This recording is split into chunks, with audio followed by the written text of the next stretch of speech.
एक राजा बहुत दिनों बाद अपने बगीचे में सैर करने गया, पर वहां पहुंच उसने देखा कि सारे पेड़ पौधे मुरझाए हुए हैं। राजा बहुत चिंतित हुआ। उसने इसकी वजह जानने के लिए सभी पेड़ पौधों से एक एक करके सवाल पूछने लगा।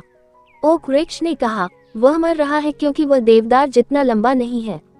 राजा ने देवदार की ओर देखा तो उसके भी कंधे झुके हुए थे क्योंकि वह अंगूर लता की भांति फल पैदा नहीं कर सकता था। अंगूर लता इसलिए मरी जा रही थी कि वह गुलाब की तरह खिल नहीं पाती थी। राजा थोड़ा आगे गया तो उसे एक पेड़ नजर आया जो निश्चिंत था, खिला हुआ था और ताजगी में नहाया हुआ था।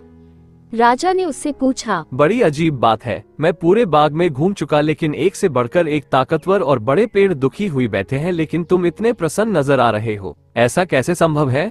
बोला, महाराज, बाकी पेड़ अपनी विशेषता देखने की बजाय स्वयं की दूसरों से तुलना कर दुखी हैं, जबकि मैंने यह मान लिया है कि जब आपने मुझे रोपित कराया होगा तो आप यही चाहते थे कि मैं अपने गुणों से इस बागीचे को सुंदर बनाऊं।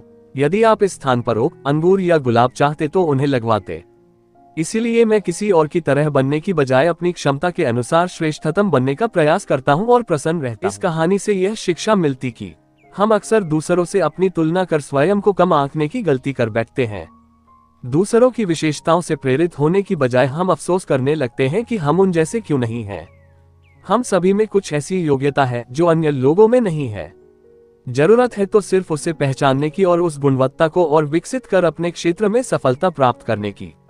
अगर हम यकीन कर ले कि हम सफल हो सकते हैं तो इससे दूसरे भी हम पर विश्वास करने लगते हैं।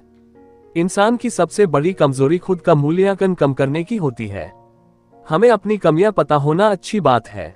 इनसे हमें ये पता चलता है कि हमें किस क्षेत्र में सुधार करना है। हमेशा अपने गुणों, अपनी योग्यताओं पर ध्यान केंद्रित करें। ये जान लें, आप जितना समझते हैं आप उससे कहीं बेहतर हैं। बड़ी सफलता उन्हीं लोगों का दरवाजा खटखटाती है जो लगातार खुद के सामने ऊंचे लक्ष्य रखते हैं। जो अपनी कार्यक्षमता सुधारना चाहते हैं, वीडियो को लाइक जरूर करें। धन्यवाद।